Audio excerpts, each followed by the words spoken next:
എൻ്റെ വസുവിനെയോ സാൻവിനെയോ ഞാനല്ലാണ്ട് വേറൊരാൾ ചീത്ത പറയുന്നതോ അടിക്കുന്നതോ എനിക്ക് അത്രക്ക് അങ്ങോട്ട് ഇഷ്ടമല്ല കേട്ടോ. ഞാൻ എൻ്റെ കാര്യമാണ് പറഞ്ഞത്. ഈ പറഞ്ഞ ലാലോട്ടനാണെങ്കിൽ പോലും എനിക്ക് ഞാനല്ലാണ്ട് അവരെ കൂടുതലായിട്ടൊന്ന് വഴക്ക് പറയുന്നതോ അടിക്കുന്നതോ ഒന്നും എനിക്ക് ഇഷ്ടമല്ല. ചിലപ്പോൾ എല്ലാ അമ്മമാർക്കും അങ്ങനെയായിരിക്കും അല്ലേ.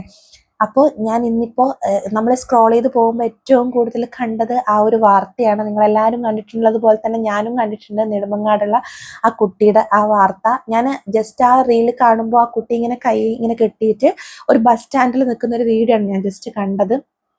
അന്ന് ഞാൻ ശരിക്കും ഡീറ്റെയിൽ ആയിട്ട് വായിച്ചിട്ടൊന്നും ഉണ്ടായിരുന്നില്ല.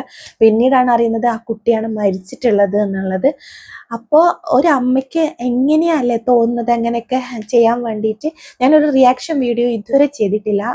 അങ്ങനെ ഒരു റിയാക്ഷൻ വീഡിയോ ചെയ്യാനുള്ളൊരു ഇതൊന്നും എനിക്ക് തോന്നിയിട്ടില്ല. പക്ഷെ ഇത് കണ്ടപ്പോൾ എനിക്കെൻ്റെ വസുവിനൊക്കെ ഓർമ്മ വരുന്നു കേട്ടോ. ആ കുട്ടീനെ കാണുമ്പോൾ ശരിക്കും ഞാൻ വിചാരിക്കുന്നത് അതിനിങ്ങനെ നല്ലോണം സംസാരിക്കാൻ പറ്റുന്നൊരു കഴിവുണ്ടെങ്കിൽ ചിലപ്പോൾ അവരത് കുറച്ചുകൂടെ ഒരു വലിയൊരു കുട്ടിയാണെങ്കിൽ അത് പൊതുസമൂഹത്തിൽ പറയായിരുന്നില്ലേ എന്നെ ഇങ്ങനെ ഉപദ്രവിക്കാറുണ്ട് എന്നുള്ളത്.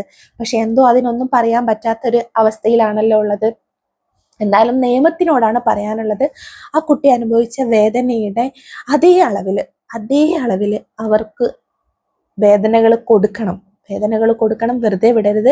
ഇപ്പൊ ഞാൻ കമന്റ് ബോക്സിൽ കാണുമ്പോൾ ആ കുട്ടിയുടെ ഇത് നോക്കൂ, ഇനിയിപ്പോൾ ജയിലിൽ നിന്ന് വരുമ്പോഴത്തേക്കും സുന്ദരിയായിട്ട് വരും എന്നൊക്കെയുള്ള കമന്റുകൾ കണ്ടിട്ടുണ്ടായി. അപ്പോൾ നിയമമാണ് ഇനി അവർക്ക് വേണ്ടിയിട്ടുള്ള ചെയ്യാനുള്ളത്. അപ്പൊ നിയമം അതിനനുസരിച്ചിട്ട് ചെയ്യുമെന്ന് പ്രാർത്ഥിക്കുന്നു. ഞാൻ ജസ്റ്റ് ഒരു അമ്മയായതുകൊണ്ട് മാത്രമാണ് ഇങ്ങനെ ഒരു വീഡിയോ ചെയ്യുന്നത്. അപ്പൊ ശരി.